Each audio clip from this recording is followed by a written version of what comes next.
This weak, bullied kid had spent years getting tormented at school, but 2.5 years later, that same school would actually pay him a huge amount of money to come back as a student. Back then, he was nothing more than a punching bag for those scumbags.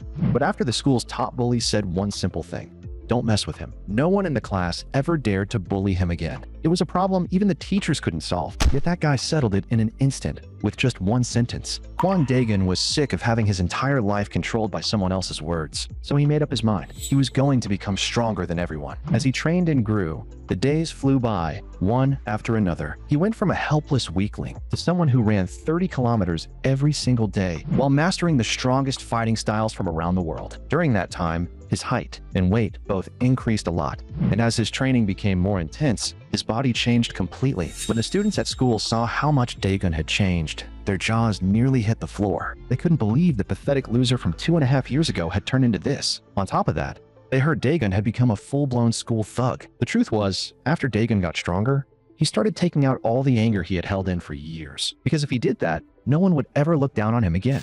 But revenge without limits only ended with one thing: an expulsion notice from school. After getting expelled, Daegun had no choice but to work as a cashier at a convenience store. And after drifting through life like that, Daegun completely lost interest in fighting. But then a couple suddenly stormed in and demanded that Daegun hand over 2 packs of cigarettes. Seeing that they were clearly still students, Daegun couldn't sell them any. So Daegun told the bowl cut guy in front to show him some ID first. That one sentence instantly set the guy off. The bowl cut guy sneered at Daegun, saying trash like him didn't even deserve to live. The moment he finished speaking, he grabbed Daegun by the collar. Then he coldly asked, "You four-eyed loser, are you tired of living?" The store owner knew that feeling all too well, because last time they had threatened him the same way. To stop the store from getting wrecked, the owner immediately stepped in. Then he told Daegun and the others to take it outside. The moment the owner said that, Daegun froze. This was clearly his boss trying to dump all the trouble onto him, but since he still needed this job to make money, he had no choice but to let the bowl cut guy drag him outside. The guy sneered at him and said, "Now that you're outside, feel like you're done for?" But what he never expected was that this four-eyed loser would actually tell him to let go within 3 seconds. Furious, the bowl cut guy immediately raised his hand and swung at Daegun's face. But before the slap could even land, his vision suddenly went black. A full 2.5 minutes later, the bowl cut guy finally came to. He couldn't understand why Daegun was still standing there without a single scratch. He jumped up in anger, convinced that this four-eyed loser must have used some dirty trick to knock him unconscious. Without hesitation, he yelled at the girl beside him to go call the others over, now that only one of them was left. Daegun asked coldly, "You guys are students, aren't you?" But the moment the guy ran into a question he couldn't answer, he went silent again. Seeing him stammer without getting a single word out, Daegun tightened his grip. The next second, the bowl cut guy suddenly dropped to his knees and confessed that he was a student from a nearby school. Daegun warned him coldly, "Come here trying to buy cigarettes again, and you're finished." But just then, the girl who had run off to call for backup came rushing back with a whole group of people. The thugs were confused, wondering why the bowl cut guy was kneeling in front of some part-time worker. Their leader, Oh Dae-han, coldly asked Daegun, "What crew are you from?" Daegun looked at him and asked in confusion, "You're supposed to be a student looking like that? Are you the uncle of that bastard kneeling on the ground?" Once Oh Dae-han realized Daegun was only a part-time worker, he instantly raised his hand to slap him. But the moment he lifted his arm, Daegun slapped him first. That brutal slap was enough to send the massive Oh Dae-han crashing to the ground. Daegun sneered and said, "I don't have time to play with you. Why don't all of you come at me together?" Hearing that, the 4 of them couldn't help wondering if he had lost his mind. The moment the words left his mouth, one thug charged in and threw a heavy punch at Daegun. But Daegun wasn't scared at all. He simply pulled one hand out of his pocket. In the next instant, a powerful slap smashed straight into the man's face. When the second thug launched a sudden attack, Daegun immediately used a fighting technique to pull the man off balance. Then he slammed a vicious elbow into him like Kobe. In less than 2.5 minutes, every thug who had rushed at him so confidently was completely taken down. But there was still one guy left, frozen in place. He had already figured it out. There was only one person in our district's street fighting scene who could be this strong. So he respectfully asked, "Are you Kwon Daegun from Raedong High School?" The same Kwon Daegun known as the mini Ma Dong-suk, who wiped out our district in just 1 week. People even joked that getting beaten by Daegun was worse than getting sprayed by a machine gun. So today, these idiots had clearly failed to recognize who they were messing with. After that, Daegun ordered him to wake up the guys who had been knocked out. Then he made them plant their heads on the ground and act like human stools right there. He warned them coldly, "If you ever come back here causing trouble, don't blame me for what happens next." But at that moment, someone at the end of the street was secretly recording everything. By the time Daegun finished teaching those thugs a lesson, his shift was just about over. But as Daegun passed by an alley, someone suddenly called out to him. The person told him that in our district, there was a job only he could handle. It turned out that not long ago, an education foundation had started a project called the Bully Handler Plan. The problem was that school rules could no longer control the bullies at all. But when those same bullies stood in front of someone even more intimidating, they had no choice but to lower their heads. So the goal of this plan was to use a bully handler to control the other bullies. In short, fighting violence with violence, since nothing else worked anymore. After hearing the explanation, Daegun understood. They wanted him to go into a school and establish dominance. Lee Si-rin leaned closer and said, I know this sounds ridiculous, but once the foundation gets involved, you probably don't have the power to refuse. Besides, this was also a chance for him to make up for the mistakes he had made in the past, wasn't it? Not long after that, Daegun arrived at Jimryong High School as a transfer student, with both good looks and terrifying strength. He instantly shocked the students around him. At the same time, the blonde punk in class was asking Hojong to go buy bread, but the kid who used to run that errand had already dropped out. Luckily, they had just heard that a new transfer student was joining the class today. So from now on, the job of running out to buy bread would naturally belong to that transfer student. Right on cue, Daegun walked into the classroom with the teacher. After giving a simple self-introduction, he was assigned to sit next to Kim Min-soo. To make himself look more like an actual student, he even put on a pair of glasses. Just as he and Kim Min-soo were discussing schoolwork, Hojong, who had just been sitting at his desk, suddenly appeared behind Kim Min-soo. In the next second, Hojong slapped Kim Min-soo hard across the back of the head. The sudden scene even startled Daegun. Hojong said that Kim Min-soo's last seatmate used to be the one responsible for buying him bread. Now that the guy had dropped out, that responsibility naturally belonged to Kim Min-soo. But Kim Min-soo said that break time was almost over, so he probably wouldn't be able to go buy it. Hearing that, the blonde punk instantly mocked him and said, "This idiot really doesn't take you seriously." After being laughed at, Hojong exploded in anger. He immediately ordered every student in the class to keep their eyes shut. Then he swung his hand straight toward Kim Min-soo's head. As Daegun watched the scene unfold, irritation started rising inside him. But last night, Lee Si-rin had given him a strict set of rules about using violence, all to avoid leaving ordinary witnesses. After all, this was a secret project, so he had to be extra careful. But with so many rules to follow, was Lee Si-rin asking him to step in or forbidding him from acting at all? While Daegun was lost in thought, he forgot Hojong's order for everyone to keep their eyes closed. Since Daegun was a transfer student and didn't know the rules, Hojong decided to forgive him just this once. Then Hojong suggested, "How about both of you go buy my bread together?" But Daegun felt that one person was enough. There was no reason to drag him along. Seeing that Daegun wasn't obeying, Hojong warned him coldly, "If I tell you to go, then go." The moment he said that, Daegun helplessly reached his hand out toward Hojong, asking for the money to buy the bread. But that move completely stunned him. Hojong grabbed Daegun by the head, then said coldly, "Kwon Daegun, you're the first person who's ever dared to ask me for money." This transfer student didn't just like starting trouble. He had no manners when he spoke either. The moment he finished speaking, Daegun drove a brutal punch into Hojong's stomach. Before Hojong could react at all, Daegun followed up with another punch straight into his face. Why should he care about the Foundation's ridiculous rules? In front of bullies this unreasonable, fists were the only language they understood. The bizarre scene left the toughest girl in the class frozen in place. Daegun couldn't believe there were still bastards stupid enough to bully him directly. The moment that thought crossed his mind, Daegun told the blonde punk who had laughed the loudest to come over. "If you don't come here, I'll go to you myself. So you'd better clench your teeth." But before Daegun could even reach him, the blonde punk suddenly launched a surprise attack. Unfortunately, his attack was way too slow. Before the blonde punk could even react, a heavy punch slammed straight into his stomach. And before he could recover from the pain, Daegun was already about to throw another punch. But then, Hojong's furious roar suddenly came from behind him. When Daegun looked back, he saw Hojong lifting a metal chair, ready to get revenge. Daegun admitted that it had been a long time since he met someone this good at taking a hit. In the next second, one straight punch completely knocked Hojong out. After going so long without a fight, Daegun finally understood. This was the real meaning of being a bully handler. In the end, it was always going to turn out like this. Daegun coldly asked Hojong, "Is the bread at this school really that good?" But Hojong refused to back down and said, "You think just because you beat two of us, no one can touch you? Once the real boss of this class gets here, you're finished." Just then, someone walked into the classroom. It was Remo, the arrogant enforcer representing the boss of Class 1-1. Daegun said coldly, "So you were using his name to act tough, huh?" Remo said from the side, "Acting this arrogant on your first day after transferring isn't a good idea." Remo couldn't understand why this guy looked completely fine. Did these two useless idiots seriously fail to land even a single hit on him? As the students in the class all backed away and cleared out a fighting space, Remo immediately snapped, I'm not even planning to fight. So why are you all backing up? But Daegun noticed that his words were just for show. Oh, Remo had already spread his legs slightly and shifted his weight toward Daegun. His shoulders were also naturally relaxed. This guy had clearly taken a Sanda fighting stance. Hojong thought to himself, this transfer student may be strong, but he knows nothing about Remo's techniques. Without warning, Remo suggested, why don't we introduce ourselves first? But the instant Daegun started introducing himself, Remo used that opening to suddenly launch a fierce attack. At that moment,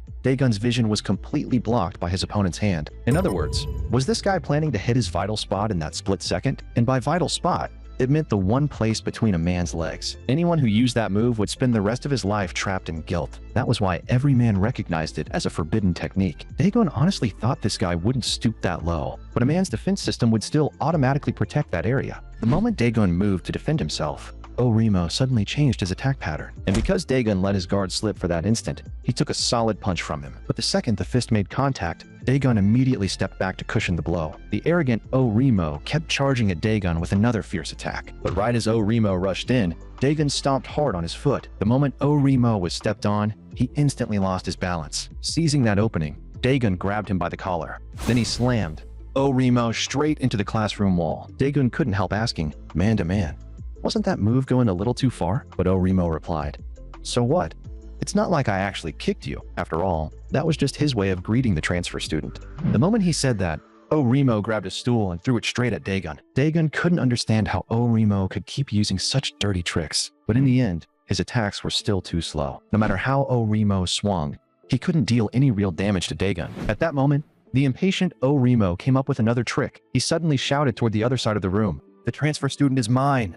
Thinking Remo had another teammate, Daegun instantly turned his head, but standing over there was just an ordinary student. Realizing he had been tricked, Daegun immediately turned back to defend himself. But just as he tried to raise his hand and counterattack, Remo used another dirty move. By now, Daegun was done playing around. Faced with such filthy tactics, Daegun instantly knocked him out. And just like that, the boss of Class 1-1 collapsed in front of everyone. That one move left the two guys who had been acting tough behind him completely frozen. Daegun coldly ordered them to come stand in front of him together once. Remo woke up. After the three of them recovered, Daegun taught them a proper lesson. If they ever dared to call themselves school bullies again, Daegun would personally tear them apart and rebuild them into brand new human beings. Meanwhile, the video of Daegun fighting spread to the other first-year classes. Some students mocked him, saying Daegun only beat Remo because he got lucky. Besides, Remo had only become the boss by relying on dirty tricks in the first place. Right after that, the boss among them punched the student beside him hard. This guy was Shin Sangbo, the boss of Class 1-3. He said that before dealing with Kwon Daegun, he needed to prepare a few more punching bags to warm up. Meanwhile, Daegun, who had been paid a fortune to return to school, had already figured out the hidden rules of the campus. Even though he had already beaten the boss of Class 1-1, Daegun knew very well that stronger bullies would definitely come after him to prove themselves. According to the rules of the school, the three people he defeated naturally became his subordinates. But without anyone left to run errands and buy bread, the two of them were devastated. How were they supposed to live like this? The blonde punk kept begging Remo to fight Daegun again, but Remo had already used even his Dragon Claw technique, so he knew better than anyone how strong Daegun really was. Seeing them shoving each other around, the toughest girl in class couldn't help mocking them. Are you guys cowards? The moment she said that, she suddenly popped out from under Daegun's desk. Then she shyly asked Daegun if he could go practice jujitsu with her tonight. The three guys beside them were completely stunned. Back when Remo was the boss, she had used the exact same move on him. But unexpectedly, Daegun simply tilted his head to the left and kept looking forward. When she moved closer, he tilted his head to the right and continued looking forward. It wasn't until she turned around that she realized Daegun had been staring at the notes on the blackboard the entire time. She thought to herself, was he seriously annoyed because I was blocking his notes? When she looked back, she saw Daegun awkwardly asking, what just happened? Realizing she had been ignored, she said coldly, good luck with your little studies. Then she turned around and mocked the three behind her. Start studying already.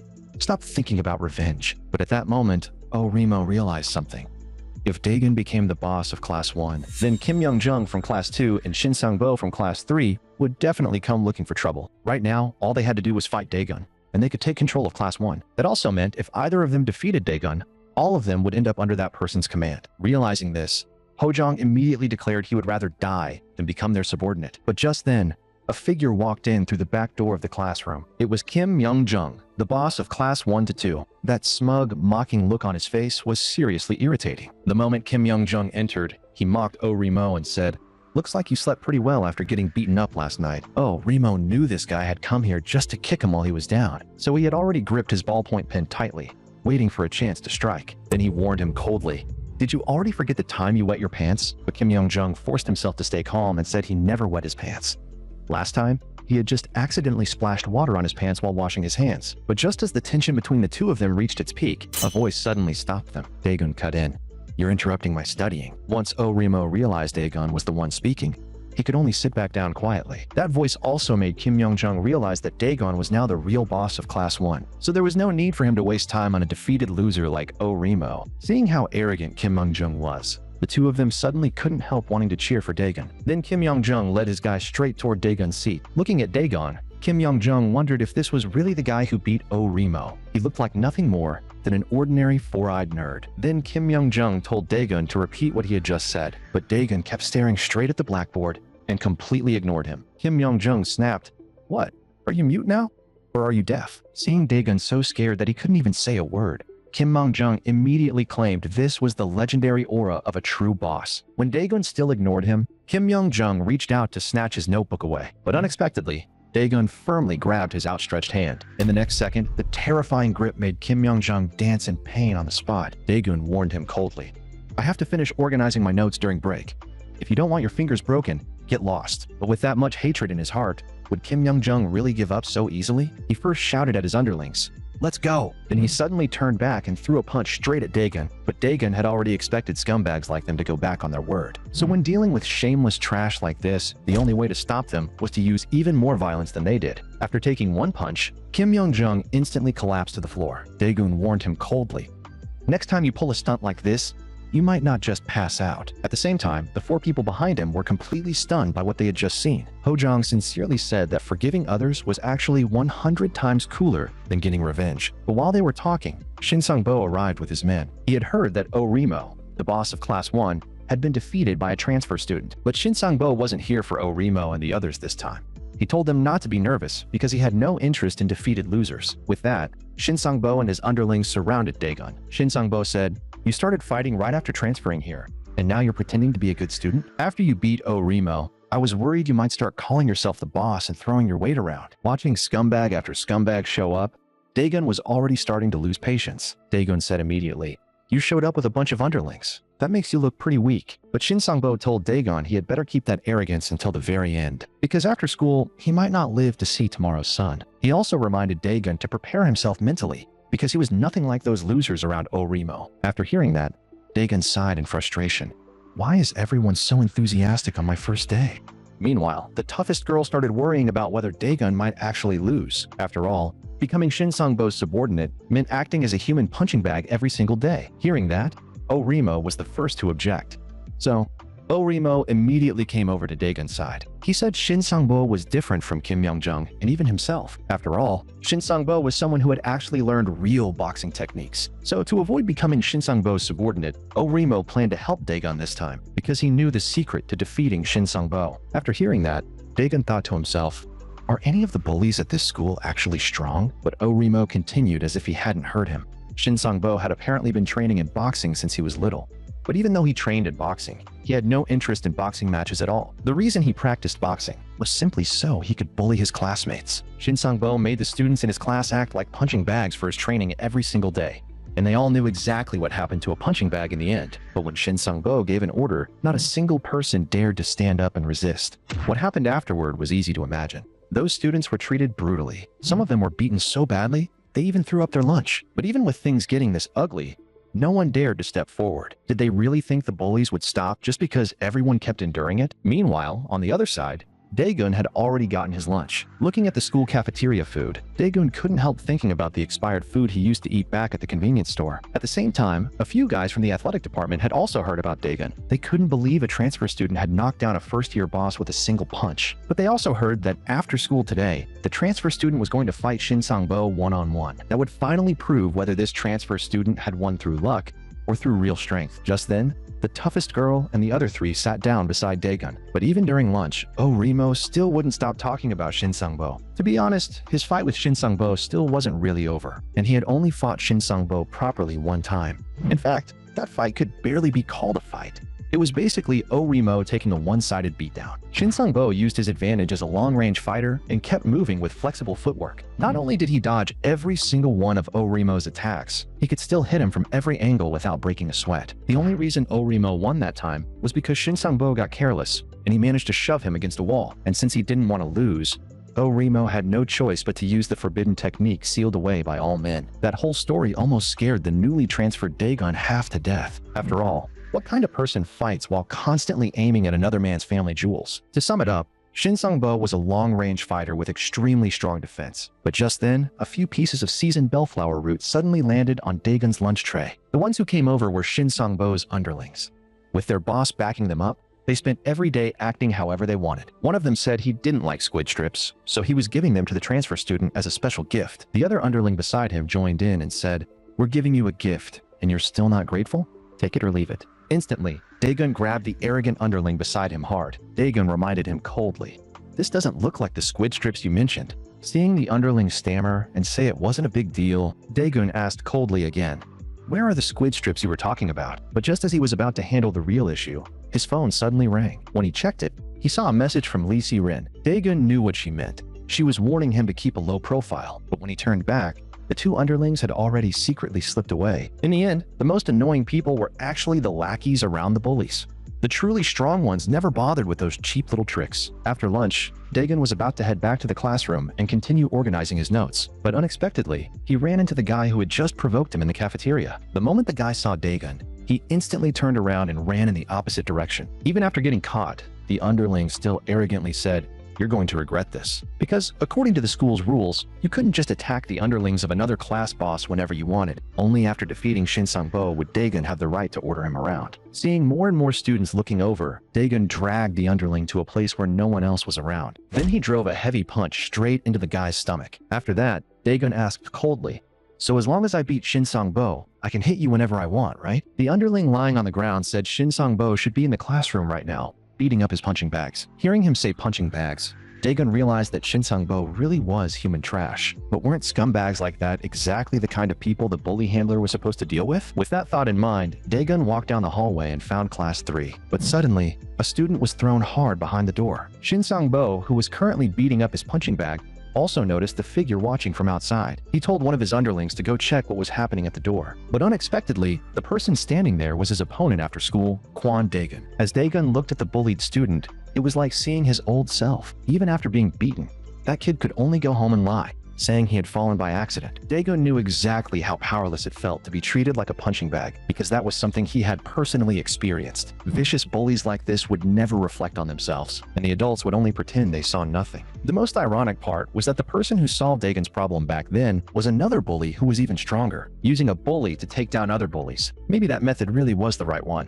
And now, Daegun was actually capable of doing it. He was going to let everyone know that from today on, he was the real bully handler. Daegun warned him coldly, "What's so impressive about bullying weaker students? If you think it's unfair to fight me because you're tired from beating up punching bags, then lend me that friend standing beside you so I can use him as a punching bag too." Hearing Daegun treat him like a punching bag, the man completely snapped. In the next second, he rushed at Daegun and threw a punch. But unexpectedly, Daegun knocked him out instantly with one heavy blow. After seeing Daegun brutally deal with his underling, Shin Sang-bo, the boss, went completely ballistic. He immediately got into his fighting stance. Then he quickly closed in on Daegun and threw a fast straight punch.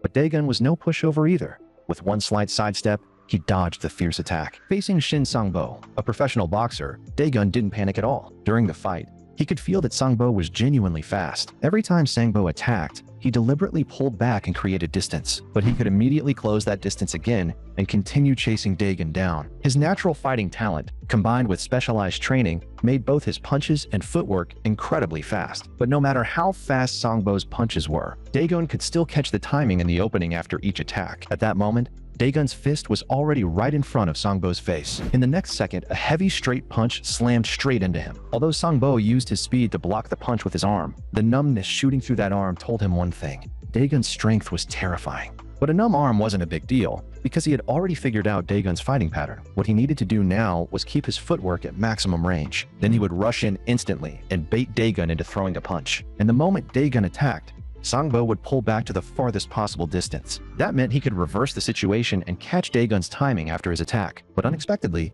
Dagon's next move was a brutal calf kick. Sangbo, who never expected a low kick, instantly flew into a rage. He threw a powerful hook straight at Dagon, but Dagon not only dodged his attack, he even used that timing to sweep Sangbo's calf again. Gu Seunghua, the bully boss of Class 7 watching from the side, said Sangbo had been too focused on guarding against boxing and ignored Dagon's kicks. And with that, Sangbo could no longer rely on footwork to move freely. The next second, Dagon snapped at Sangbo, who was down on one knee, and told him to hurry up and stand. But just as Sangbo struggled to get up while throwing out threats, Dagon shouted, "Did I tell you to get up like that? If you don't even know how to stand properly, then just stay on the ground." Hearing that, Sangbo could only mock Dagon, calling him a loser who only relied on cheap shots. But before Sangbo could even finish speaking, Dagon threw another kick. Realizing Dagon was aiming for his calf again, Sangbo immediately pulled his leg back to defend. But unexpectedly, Dagon suddenly changed his attack and smashed a punch straight into his face. Although Sangbo barely reacted in time and blocked it with his arm, Dagon's next punch came in instantly. But this time, Dagon's attack wasn't boxing at all. He used the moment Sangbo froze to sweep his calf again. After the same spot was hit 4 times in a row, Sangbo no longer had the strength to stand. Seeing how pathetic Sangbo looked, Dagon snapped, "You call yourself a professional boxer, but now you don't even have the courage to stand up and face your opponent?" Everyone there witnessed that humiliating scene. Even though they couldn't see what was happening under his pants, Sangbo's leg was probably done for. Whenever people talk about boxing, the first thing they think of is fists. But the truly terrifying part of boxing is actually the footwork. The reason boxers can calculate distance and attack timing is because their footwork supports everything. If a boxer's fists are the bullets, then the footwork is the gun. And the thing Shin Sangbo was most proud of was that excellent gun of his. But in his current state, Sangbo could no longer use the footwork he was best at. Dagon hadn't simply blocked Sangbo's mobility. He had completely taken everything away from him. Without missing a beat, Dagon kicked Sangbo hard in the stomach. The force behind the attack was so terrifying that Sangbo couldn't block it at all. Before Sangbo could even think, Dagon slammed another heavy kick down on him. The massive impact sent Sangbo crashing into the wall. In that instant, Sangbo realized that if he stayed near the wall, he would only be completely suppressed, so he had to get away from the wall immediately. But unexpectedly, all he could do now was defend, and sometimes, even defending was a luxury. In this situation, Sangbo could only shrink his body as much as possible. He either kept defending, or he kept taking hits. It was obvious that from beginning to end, Dagon had only seen Sangbo as a punching bag, a Shin Sangbo branded punching bag that couldn't even fight back. After all, Sangbo used to treat the students in his class like punching bags too. The real feeling of impact, and classmates who couldn't fight back, were the punching bags Sangbo truly wanted, because the punching bags in the gym could never give him that same satisfying feeling. As a professional boxer, Sangbo had no interest in joining boring matches. After all, the punching bags here would never make him carry the label of a loser. Sangbo's underlings used to watch those punching bags get punished every single day, but they never imagined that one day, Sangbo himself would become the punching bag getting beaten. Dagon's punches kept coming one after another, until Sangbo could barely keep defending, let alone face Dagon head-on and turn the fight around. Now, the same Sangbo who once treated his classmates like punching bags had finally become one himself. An arrogant school bully would eventually face judgment from the bully handler. As Dagon threw his final heavy punch, the chain of the punching bag that symbolized Sangbo's fate snapped completely, and Sangbo was beaten by Dagon's attacks until he could no longer fight back. At that moment, Sangbo was truly terrified. He wasn't scared because he was finally being punished for bullying his classmates. He was scared because he genuinely thought Dagon might destroy him completely. Dagon coldly ordered, "Punching bag, get back in position." But the intense pain left Sangbo unable to move at all. The students watching all thought the arrogant Sangbo had finally lost his nerve, but only Sangbo's underlings knew what he was really thinking. Sangbo had trained so hard in boxing, yet he never entered matches. He clearly could have beaten Orimo, yet he kept refusing to accept his challenge. Instead, he spent every day obsessing over punching bags that never fought back. Although Sangbo had always disguised himself as someone incredibly strong, but in reality, he had a deep fear of pain. At this point, Sangbo's underlings could only beg Dagon to stop hitting him, but Dagon coldly asked, "If you lost, what kind of joke is it making your underlings surrender for you?" That was why he wanted this arrogant boxer to admit defeat with his own mouth. Although Sangbo was extremely reluctant to throw away the dignity he had built up for so long, he still apologized and admitted defeat under the shocked gazes of his classmates. After hearing him surrender, Dagon mocked him and said, "You're a boxer? What a joke. In my eyes, you're not even qualified to be a punching bag." The students were shocked that Dagon had enough power to make even Shin Sangbo submit. But more than that, They were happy they would no longer have to be punching bags. Seeing this, Rimo felt lucky that Daegun hadn't gone all out against him back then. Gu Sung-hwa, the bully from the athletic department, was also shocked by how terrifying Daegun's strength was. After watching an entire duel, he still couldn't figure out what fighting style Daegun was actually best at. Meanwhile, the underling who had provoked Daegun at lunch finally came back. He mocked Daegun and said, "Don't tell me Shin Sang-bo scared you so badly that you tried to run away." But when he opened the door to Class 3, he realized that Shin Sang-bo had actually lost. Facing Daegun, who had defeated Shin Sang-bo, the underling backed down instantly. After apologizing, he walked over to Sang-bo's side. But unexpectedly, even after being beaten down, Sang-bo still said this wasn't over. Meanwhile, inside the Chaebol's conference room, one of the education group executives thought the guy named Kwon Daegun had fought pretty well. He praised Lee Si-rin, saying her bully handler plan was working perfectly this time. But as for all those complicated rules, they might as well remove them completely. However, Lee Si-rin believed that without rules to restrict him, the education group had no idea what kind of chaos Daegun might create in the future. Hearing Lee Si-rin say that, the executive impatiently cut her off. Then he revealed a slight smile. He said that the moment Daegun walked out of school, he was just a worthless brat with nothing to his name. He was nothing more than a little cat helping them deal with the filthy rats hiding in the corners. No matter how capable Daegun was, he could never escape from the palm of their hand. Meanwhile, every first-year class received the news that Shin Sang-bo had been defeated. Park Do-jin, the boss of Class 4, didn't care at all. Since Daegun had defeated 3 bullies on his very first day, the first-year bully rankings clearly needed to be updated. But Lee Sung-hoon, the boss of Class 9, the honors class, said this probably had nothing to do with him. Meanwhile, Yoo Ji-suk, the boss of Class 5, went to find Kim Won-ung, the boss of Class 6. Yoo Ji-suk said the bosses of Classes 1 through 3 weren't worth paying attention to because he could beat them whenever he wanted. But this new transfer student was the only one who was different from those losers. However, Baek Suji, the queen of Class 6, said, "Aren't you too tired of talking about this every single day? If you guys lose, I'll go ask the upperclassmen for help." But Yoo Ji-suk said lower grade matters shouldn't involve upperclassmen. So he told Kim Won-ung to help him think of a plan. School was over before long. By now, Ho Jong and the blonde punk had completely latched onto Daegun as their new protection. But Rimo reminded Daegun that from now on, the others would start making their moves. Whether Daegun wanted it or not, he would be dragged into their war. But just then, Lee Si-rin's car stopped right in front of Daegun. To avoid exposing the bully handler plan, Daegun could only lie and say he had something to do. Then he sent those 3 lackeys away. But the moment he got into the car, Jian from the class next door saw everything. She recognized that car.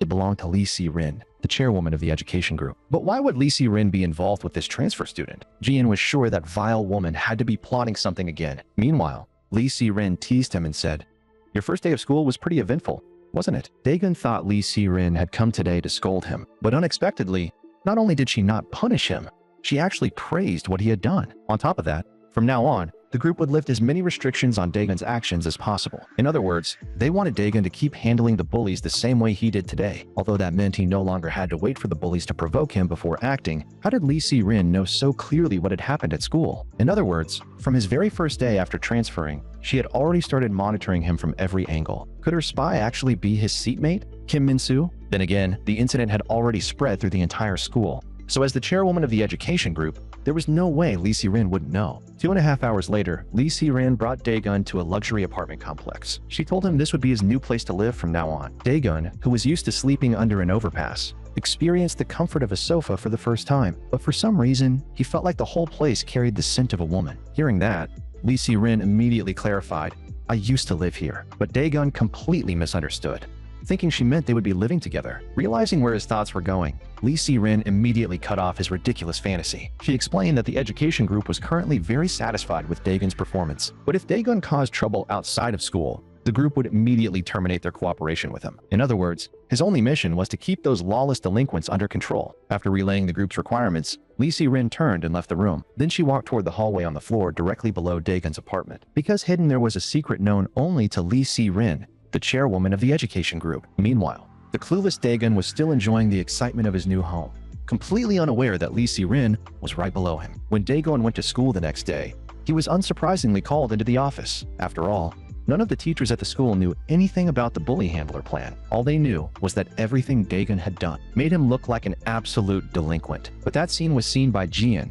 who had been secretly investigating Lee Si-rin all along. She had already roughly guessed that Lee Si-rin and this transfer student had some kind of working relationship. Meanwhile, over in Class 1-6, Shin Sang-bo's 2 underlings went to find Yoo Ji-suk, the boss of Class 5. The two of them asked Yu Ji-seok how they should deal with the new transfer student. That transfer student had already defeated Shin Sang-bo, Oh Rimo, and the others. If they just sat back and did nothing, wouldn't they end up losing to him too? That kind of loser talk instantly annoyed Kim Won-ung, the boss of Class 6, who was standing nearby. Kim Won-ung impatiently told one of them to come closer. Then he slammed a heavy straight punch right into his face. Kim Won-ung warned them coldly to watch what they said from now on. People weaker than him always gave Kim Won-ung a strange sense of pleasure. But Yu Ji-seok actually thought the two of them had a point. At this rate, the transfer student would probably come declare war on them soon. But then Kim Won-ung said, "Did you know?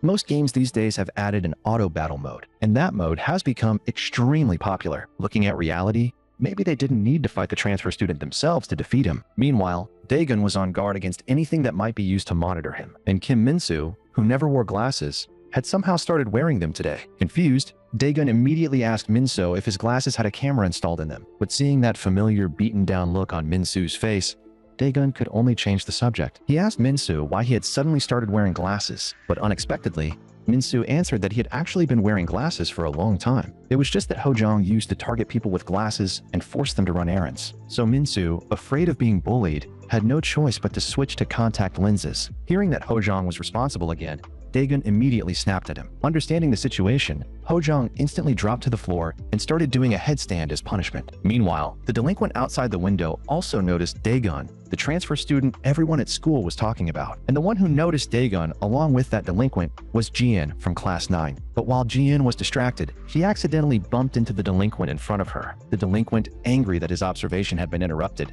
turned around and yelled at Jian, "Are you blind?" But when he looked back, he realized that Daegun was staring straight at him. Realizing something was wrong, he immediately walked off in the opposite direction. On the other side, Jian's seatmate Ero exposed the fact that she had been secretly watching the transfer student. And besides Jian, plenty of other girls had also been sneaking over to look at him. Although things weren't the way Ero imagined, Jian no longer had a proper excuse to openly observe the transfer student. After school, Jian continued investigating Lee Se-rin's plan like usual. Ero told her that Daegun had transferred from our district to Jumyeong High School, even though Jian knew she looked like a stalker right now. But if it helped her uncover the connection between Daegun and Lee Se-rin, as well as the real reason he transferred to Jumyeong High School, then it was worth it. Meanwhile, Kim Won-ung from Class 6 had already brought his guys to block the route Daegun had to take. Kim Won-ung told his underlings that once the transfer student arrived, they could make their move. There were 4 of them, so there was no way they would lose to one transfer student, right? Besides, they didn't need to care too much about the rules the first years had made before. In the end, the entire grade would belong to him and Yu Ji-seok anyway. In short, their top priority right now was to take down that annoying transfer student first. As for Kim Won-ung, he would be waiting for their good news while playing games at an internet cafe. Before long, Daegun was about to pass right in front of those delinquents. To use this chance to raise his own status, Yang Jin-mo immediately led the group and followed Daegun. The sharp-eyed Daegun instantly noticed the group of suspicious delinquents behind him, so Daegun decided to play along and turned into a nearby alley. No matter where Daegun went, the delinquents behind him kept following closely. At that moment, Jian also noticed the students from the same school following Daegun. But just as Jian stepped forward and prepared to follow Daegun, Yang Jin-mo, the leader of the delinquents, noticed Jian behind them. Yang Jin-mo told his companions to go ahead and keep following Daegun, while he would catch up soon. Then Yang Jin-mo asked Jin-in coldly, "Why have you been following us?" After taking a closer look, Yang Jin-mo finally realized that she was the girl who had bumped into him that morning. Could it be that because he had been making such a name for himself lately, she had secretly fallen for him? And after looking closer,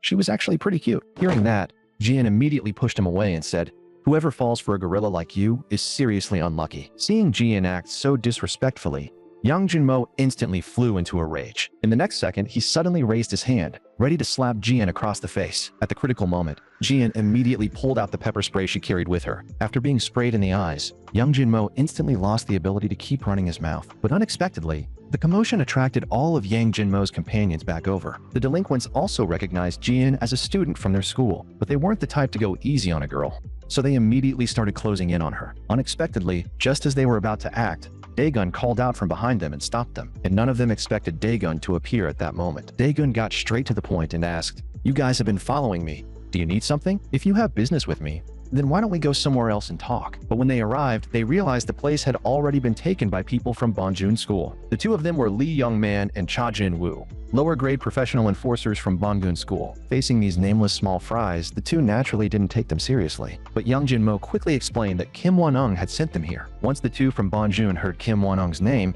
they immediately gave up the spot. But before leaving, they warned him, "If you're using Kim Won-ung's name to lie to me, the consequences will be serious." Meanwhile, at an internet cafe on the other side, Kim Won-ung was talking with Yoo Ji-suk about Daegun. Yoo Ji-suk felt that sending Young Jin-mo after Daegun probably wasn't a good idea. But Kim Won-ung stubbornly said, "Are you seriously worried that 4 guys can't handle 1 weakling?" Meanwhile, Young Jin-mo had brought 3 guys with him and cornered Daegun in an alley. After losing face in front of Jian earlier, Young Jin-mo swore he would make up for it by taking it out on Daegun. Young Jin-mo asked Daegun coldly, "Do you know you're about to get beaten up?" The moment he said that, Young Jin-mo pulled out a cigarette and took a deep drag. Daegun warned him, "If you blow that smoke at me, you won't live to see tomorrow." But Young Jin-mo, who had no idea what kind of monster he was facing, still blew a smoke ring toward Daegun. Unexpectedly, in the next second, Daegun shoved that smoke ring right back into his mouth. Facing such a shameless piece of trash, Daegun instantly dropped him. Then he followed up with a heavy straight punch right to the face. That scene left the delinquents who had just been planning to defeat Daegun completely stunned. Daegun coldly declared, "You're next." The underlings were extremely nervous after seeing that. But then they thought, if they couldn't beat this guy, the 3 of them would be punished by Kim Won-ung anyway. So they might as well rush him together right now and take him down. But unexpectedly, the 3 of them had only charged halfway before they stopped. Daegun said coldly, "If you won't come at me, then I'll come to you." In an instant, a jab cut through the air and shot toward one of the delinquents. When another delinquent suddenly threw a straight punch at him, Daegun immediately used the force of that attack to rush toward the delinquent behind him. Before the guy in the back could even react, Daegun's fist had already smashed into his face. In the next second, Daegun threw a brutal kick and sent the last delinquent crashing into the wall. And just like that, Young Jin-mo's delinquent squad was completely wiped out. Meanwhile, Kim Won-ung, who was using auto battle on the other side, ended up losing his game. Right then, Lee Jung-man from Bonjun School called him. He told Kim Won-ung, "The team you sent out today has been wiped out." He took down all 4 of them instantly. Hearing what Lee Jung-man said over the phone, Kim Won-ung looked completely stunned. Although Kim Won-ung had already heard how strong Daegun was when he defeated Shin Sang-bo, he never expected the 4 guys he sent out to be wiped out so completely. Even the 2 from Bonjun School, who had been hiding nearby and watching, were shocked by Daegun's strength. They never expected Jimryong High School to have a monster like him. Daegun threatened Young Jin-mo, "Tell me who sent you.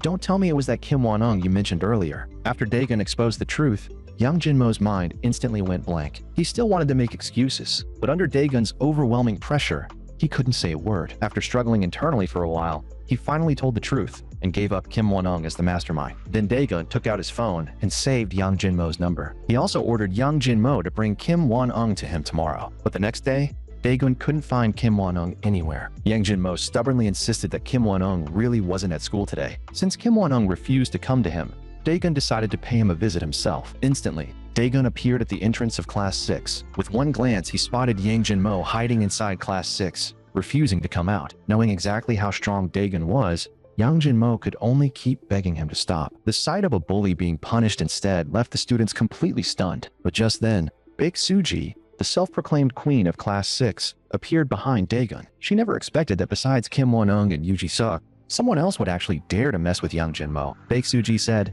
"If you don't want to keep embarrassing yourself, hurry up and let him go." But once Baek Soo-ji took a closer look, she realized the person in front of her was the new transfer student. Daegun warned her coldly not to stick her nose into things here. Without warning, she slapped Daegun hard across the face. Baek Soo-ji said, "Before you disrespect me, you better understand your place first. But since you just transferred here, I'll let it slide for now.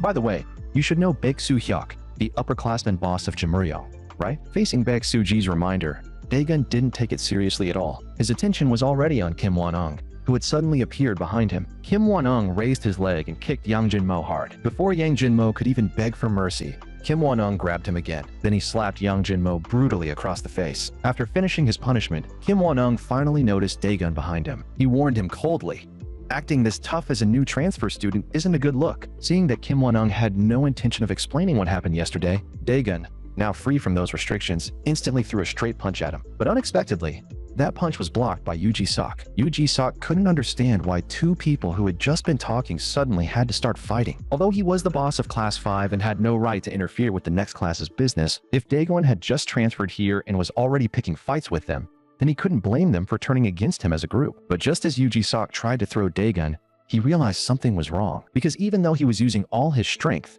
he couldn't move Daegun at all. Daegun said mockingly, "Right now, There isn't anyone at Jimryong High School who can take me down. After feeling the gap in strength, Yoo Ji-suk immediately gave up on fighting and released Daegun's arm. He quickly changed the subject and said, "I know fights are common around here, but we still have the right to know why you two are fighting, don't we?" Hearing that, Kim Won-ung said, "Don't tell me this is about yesterday." Then Kim Won-ung coldly warned Yang Jin-mo to take the blame for everything by himself. To stop Yang Jin-mo from telling the truth, Kim Won-ung punched him hard. It was clearly Kim Won-ung who had secretly arranged for Yang Jin-mo to ambush Daegun. But in the end, the only one suffering was the weak Yang Jin-mo. Kim Won-ung said, "This happened because I failed to control my underling. But Daegun, you don't even have evidence.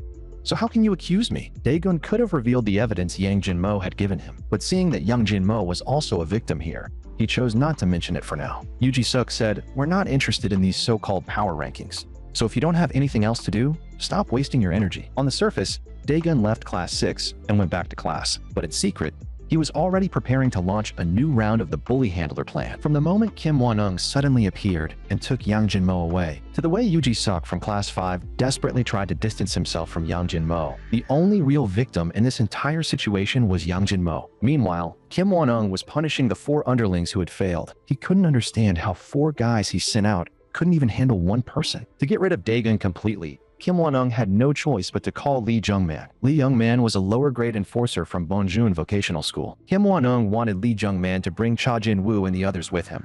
At first, Kim Won-ung had planned to handle this inside his own school, but unfortunately, none of the guys at Jimryong High School were strong enough. Once Bonjun stepped in, they would finish Daegun off for good. But then Cha Jin-woo, who was beside him, told Kim Won-ung that he had to bring the girl from yesterday too. When Yang Jin-mo heard that Ji-in had to be brought there as well, his expression became uncomfortable. On the other end of the phone, Cha Jin-woo said that if they were going to help deal with Daegun, then they might as well deal with the girl who caught his eye yesterday too. Yang Jin-mo really wanted to stand up for the innocent Ji-in, but under Kim Won-ung's pressure, he could only suppress that thought. Still, to protect the girl he secretly liked, Yang Jin-mo tried to stop Kim Won-ung by saying that according to the rules, unless they conquered the other class, they couldn't casually mess with students from another class. And Lee Sung-hoon, the boss of Class 9, definitely wouldn't just sit back and ignore it. But unexpectedly, Kim Won-ung didn't care about those nerds in Class 9 at all. He even said that after they dealt with Daegun, they would take over Class 9 too. So Yang Jin-mo's job was to bring the 2 people Cha Jin-woo mentioned to the designated place. To get Daegun to move,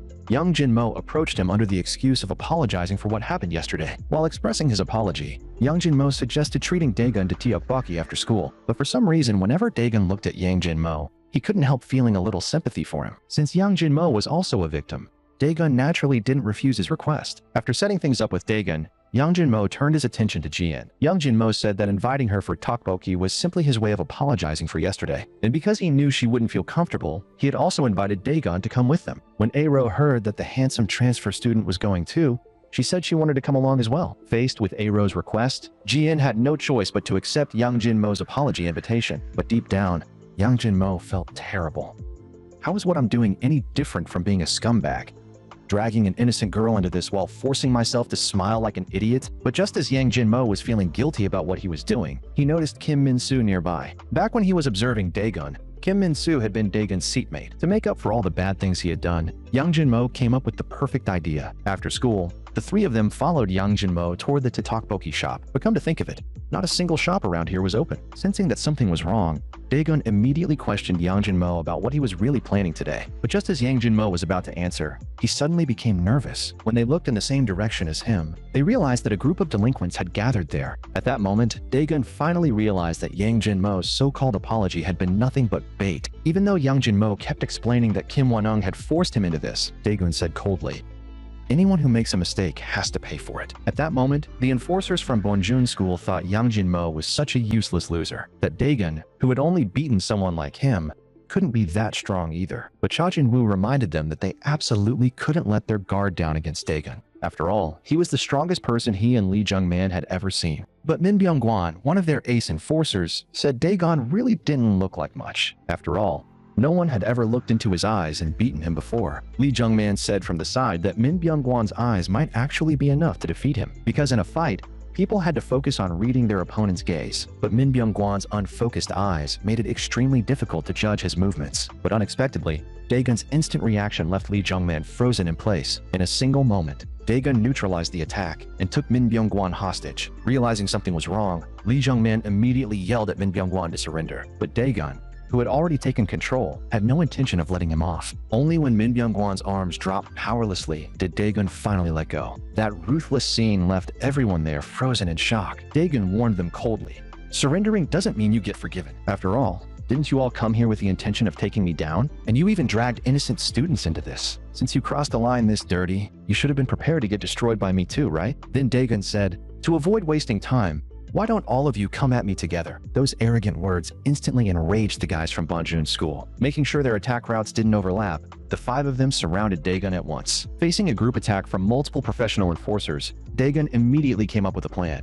Since they insisted on surrounding him, he would break through toward the wall. In the next instant, Dae-gun charged straight at the enforcer near the wall. Before the guy could react, Dae-gun slammed into him and knocked him out cold. Seeing an opening, one of the delinquents immediately attacked Dae-gun from behind. Facing that sneak attack, Dae-gun instantly grabbed a handful of dirt and threw it into the guy's face. While restricting one opponent, he countered and locked down another delinquent's kick. Faced with such dirty tactics, Dae-gun instantly swept the guy's leg and slammed him hard onto the ground. And while throwing that delinquent down, Dae-gun sidestepped again, dodging another delinquent's hook. Then he landed a vicious uppercut straight into the guy's jaw. As for the delinquent who had just climbed back up, Dae-gun gave him another leg sweep. Young Jin-mo had guessed that Dae-gun could probably beat these delinquents, but he never imagined Dae-gun's strength would be on a whole other level. Maybe he really could defeat Kim Won-ung and Yoo Ji-sok and become the strongest boss among the first years. Seeing the frontline enforcers fall one after another, Cha Jin-woo, their boss, immediately yelled at the delinquents behind him to move. Facing the delinquent,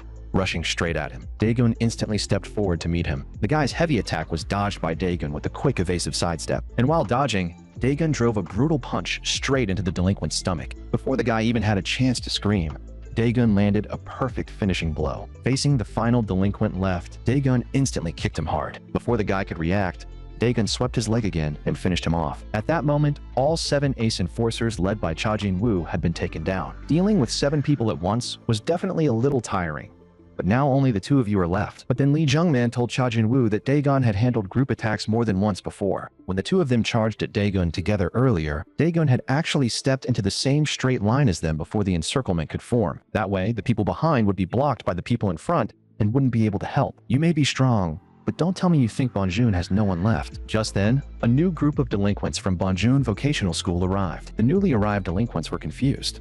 Why is everyone lying all over the ground? Don't tell me this unknown weakling in front of them did all this. But that was perfect, because today, one of them wanted to know what it felt like to beat someone with a baseball bat. Lee Jung-man sneered and said, "No matter how hard you struggle, you can't escape getting destroyed, so you might as well surrender early.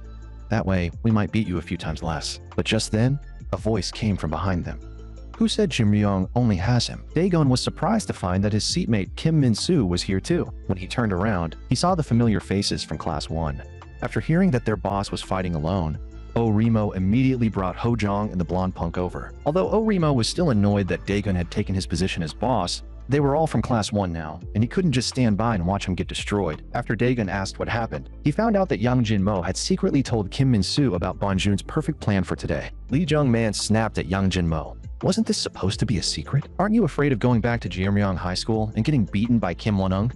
As far as I'm concerned, you and Dae-gun are both going down under Bonjun today. Facing Lee Jung-man's threat, Yang Jin-mo looked over at Jian, the girl he secretly liked. After finally making up his mind, Yang Jin-mo said, "I'll never be Kim Won-ung's underling again. The only ones going down today are you scumbags who do nothing but evil." To let Dae-gun focus on dealing with Cha Jin-woo and Lee Jung-man, the remaining small fries from Bonjun would be handled by Oh Rimo. Lee Jung-man had heard before that Oh Rimo was one of the bosses at Jeomryong High School. Turning back, Dae-gun still thanked Oh Rimo for helping. But this showdown between Jeomryong and Bonjun was not as simple as they imagined. Each of the 4 of them would have to face at least 2 armed delinquents alone. But Oh Rimo said that in all his years alive, no one had ever beaten him when it came to dirty tricks. Without hesitation, Oh Rimo placed the backpack he carried to school on the ground. Ho Jong beside him also said it had been a long time since he could use this thing without holding back. At that moment, Oh Rimo reached into his backpack.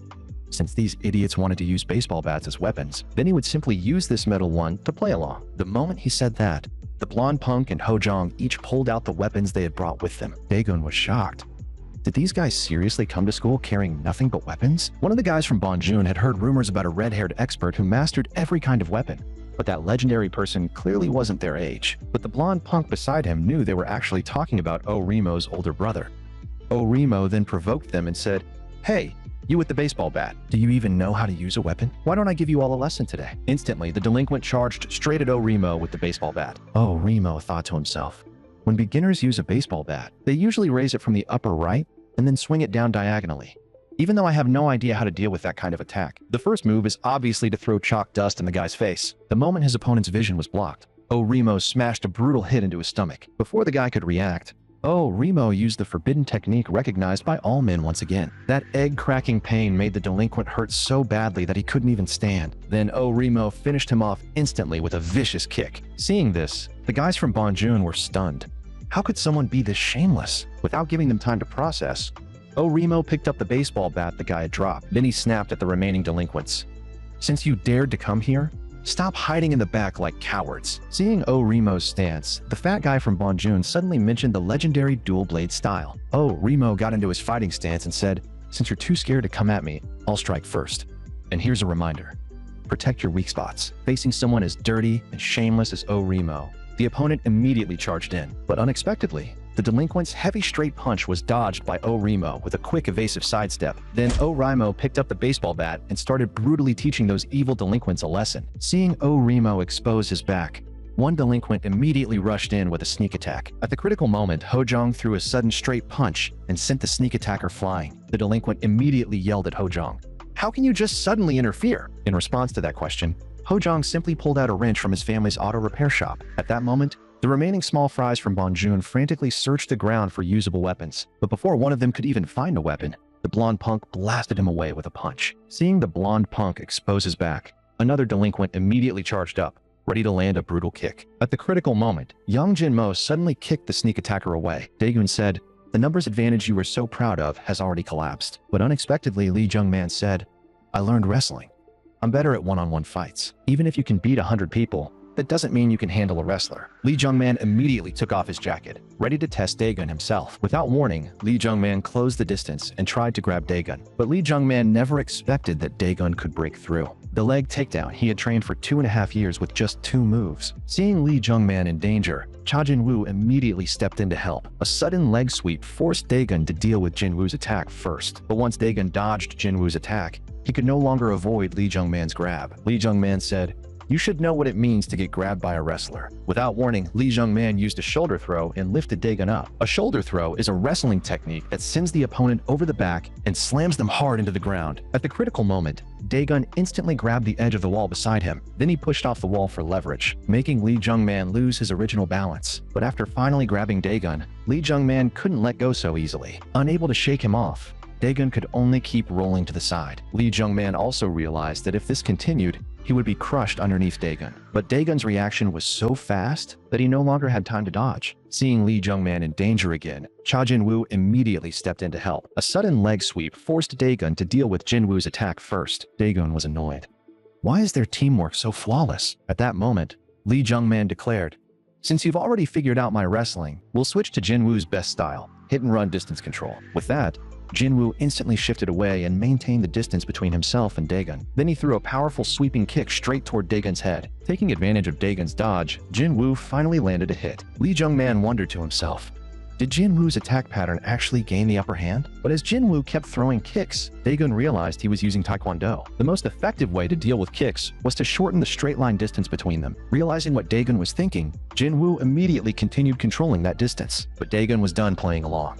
He instantly shifted in and closed the gap. The moment Jin-woo threw another kick, Daegun used another evasive sidestep and forced his way in. Before Jin-woo could even react, Daegun's fist had already appeared right in front of his face. Even after Jin-woo was hit, he still hadn't realized he had taken a punch. Could it be that in the instant I was struck, I actually lost consciousness? Thankfully, because of Lee Jung-man, I'm still standing here. Using the time he bought me, I need to properly recover. But unexpectedly, Lee Jung-man, whose moves had already been read, still tried to grab Daegun again. As expected, Lee Jung-man was the one who ended up being counter-grappled by Daegun. Seeing Lee Jung-man in danger again, Cha Jin-woo immediately stepped in to help. At that moment, Daegun completely lost his temper.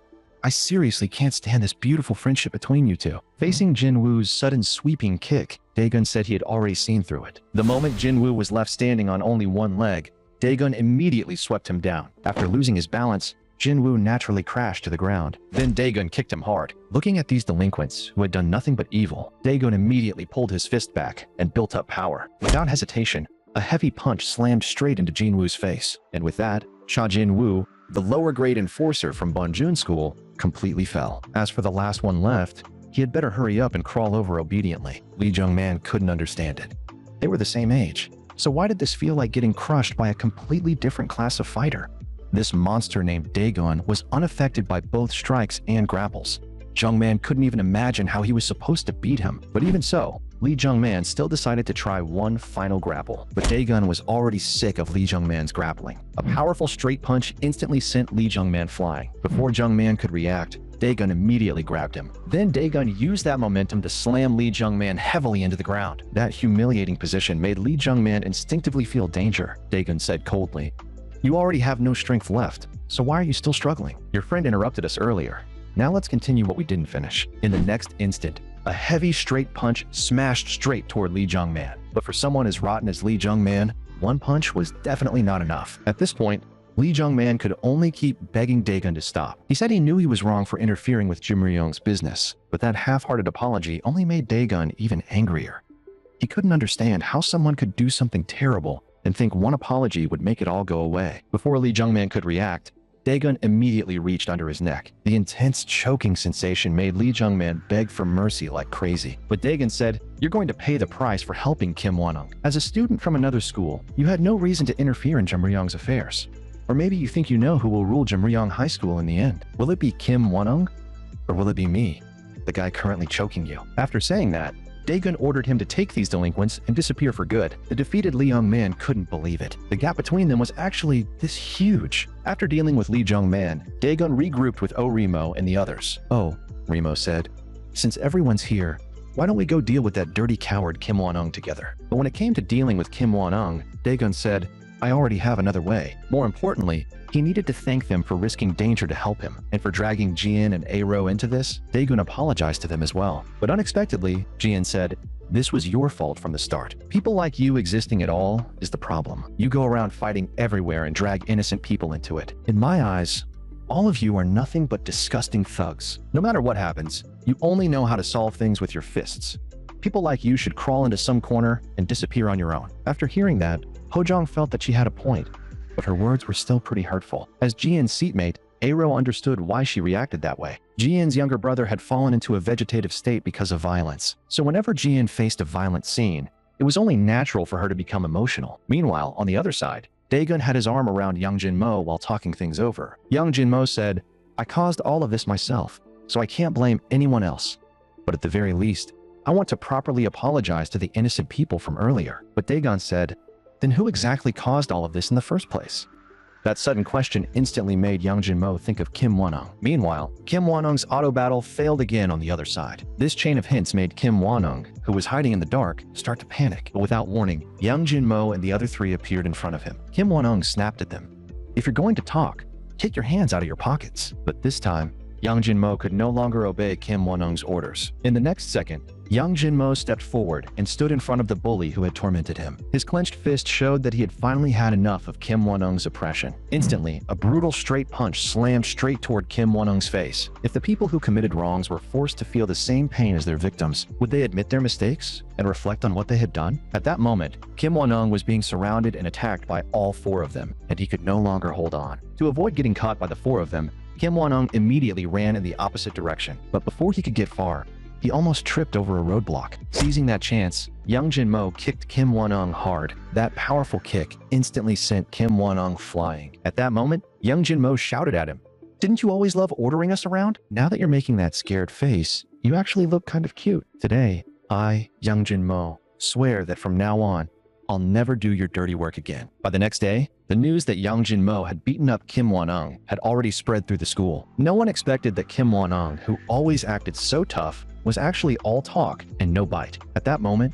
the position of Class 6 boss officially passed to Yang Jin-mo. The students in class asked Yang Jin-mo if the previous errand runners should keep doing their jobs, or maybe they should hold an errand running contest and choose a few new ones. But before they could finish, Daegun arrived and interrupted them. Facing Daegun's pressure, Yang Jin-mo unconsciously pulled his hand back. Daegun had come here today to congratulate Yang Jin-mo on becoming the boss of Class 6. So now, did Yang Jin-mo want to fight him as the new boss? Or did he want to end it with just one punch? Hearing Daegun's words, Yang Jin-mo could only beg him to go easy. Without hesitation, a brutal punch landed straight on Yang Jin-mo's face. After getting used to everything, he actually felt this was better. Once he let go of it all, even his heart felt much lighter. Facing Daegun's pressure, Yang Jin-mo's companions immediately said, "We're not with him.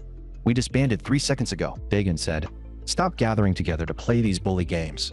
From now on, stay quietly in the corner and study properly." From that moment on, Daegun officially became the boss of 4 classes. The achievement of taking over 4 classes in 1 week made Orimo and the others deeply admire Daegun. But meanwhile, inside Class 5, Yu Ji-sok couldn't get through to Kim Won-ung no matter how many times he called. After being beaten by a group of small-time thugs, Kim Won-ung might never come baek to school again. Baek Soo-ji, who was beside him, said, "But why does that Daegun guy even look cool when he fights? Maybe Ji-suk could try teaming up with the bosses from the other classes to deal with Daegun." Although Baek Soo-ji had no interest in the class power rankings, that guy had actually made her unconsciously say the word Oppa. She swore that one day, she would properly mess with Daegun. When school started the next day, Daegun planned to check on the other classes. The bully handler plan wasn't something that could be completed just by beating up bullies. The final goal of this project was to restore the school's learning environment. Kim Young-jung from Class 2 was already living a quiet school life, and the hand that had been injured before had almost recovered. Without warning, Daegun chopped down hard on his hand. He snapped,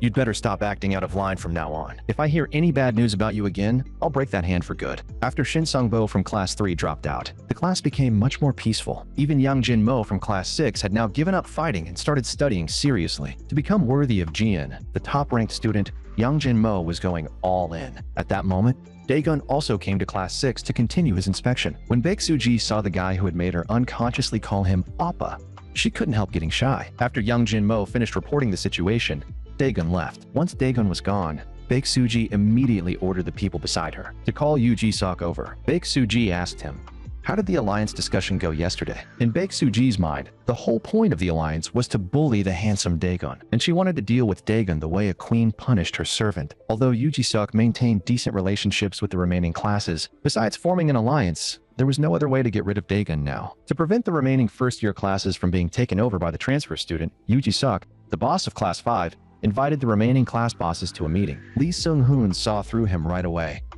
"You want to ask us what we think about Daegun, don't you?" But besides asking for their opinions, Yu Ji-sok also proposed that the remaining classes form an alliance. Unexpectedly, Gu Sung-hwa from the athletic department said he had no interest in rankings, and Gu Sung-hwa also didn't think he would lose to anyone. Kwak Do-sik, the boss of Class 8, said, "The relationships between our classes don't seem good enough for an alliance, do they? Or did you get scared after seeing what happened to your buddy Kim Won-ung?" Facing Kwak Do-sik's provocation, Yu Ji-sok was angry but didn't dare say anything. He even started regretting why he had organized this meeting in the first place. But unexpectedly, Lee Sung-hoon, who was sitting in the corner, agreed with Yu Ji-sok's plan. But before that, they might as well listen to Yu Ji-sok's reason for gathering everyone here. Lee Sung-hoon agreeing seemed to be within Yu Ji-sok's expectations. Yu Ji-sok sneered inwardly.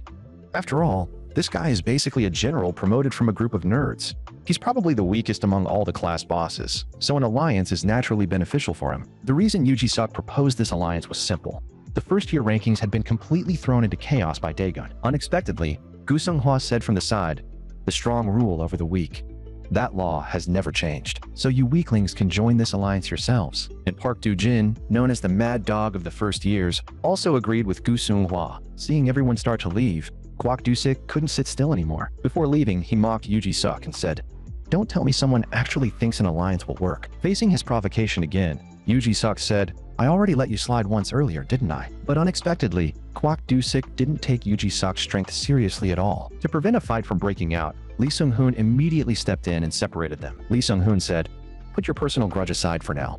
Why don't you first hear what I didn't get to say earlier?" Meanwhile, inside Class 1 to 4, Park Do-jin was playing a coin-flipping game with Kim Do-hyun. As long as someone slapped the coin on top of the book and flipped it over, they could take the 40,000 won in the bet. But after losing again and again, Park Do-jin's expression changed. Noticing the change in his face, Kim Do-hyun quickly said he didn't need the money. But because of his pride, Park Do-jin still threw in the 40,000 won he had. Unexpectedly, Park Do-jin lost the next round too. He started complaining that his luck today was seriously awful. Kim Do-hyun said that if his luck was bad today, maybe they should play another day. But when that suggestion reached Park Do-jin's ears, It sounded like pure mockery. Then a heavy slap landed hard across Kim Do-hyun's face. And after landing that slap, Park Do-jin even felt like his luck had come back. Without warning, Park Do-jin snapped at Kim Do-hyun and told him to sit back down. But before Kim Do-hyun could even sit back down, Park Do-jin swung another slap. The sudden attack scared Kim Do-hyun so badly that he instinctively tried to defend himself. That ridiculous scene made the two people beside them burst into laughter. After the joke was over, Park Do-jin told Kim Do-hyun to keep playing the coin-flipping game. But seeing Kim Do-hyun's trembling hand, Park Do-jin's expression changed again. Realizing he was doomed, Kim Do-hyun immediately asked Park Do-jin if he could forfeit. But as the price, all the money Kim Do-hyun had won had to go to Park Do-jin. Don't you know that if you try to quit in the middle of a game, you have to hand over everything you won? Instantly, Park Do-jin snatched away the money in Kim Do-hyun's hand. Park Do-jin snapped at Kim Do-hyun. "You'd better bring more money tomorrow." Facing Park Do-jin's abuse, Kim Do-hyun didn't dare say a word. After all, that bastard had already taken more than 500,000 won from him. Meanwhile, Baek Soo-ji also heard about Yoo Ji-suk's alliance meeting from last night. But Yoo Ji-suk said the alliance plan should probably be put on hold for now. Back then, Lee Sung-hoon had said that Jimryong High School's next collection day was almost here. Although Gu Sung-hwa and Park Do-jin might have different reasons, their goal was very clear. Their hunger for money had already far surpassed everyone else's. So Lee Sung-hoon was certain that the two of them would clash before collection day arrived. Yoo Ji-suk thought to himself, although Lee Sung-hoon ended up sounding like the leader by the end, I could beat him any time.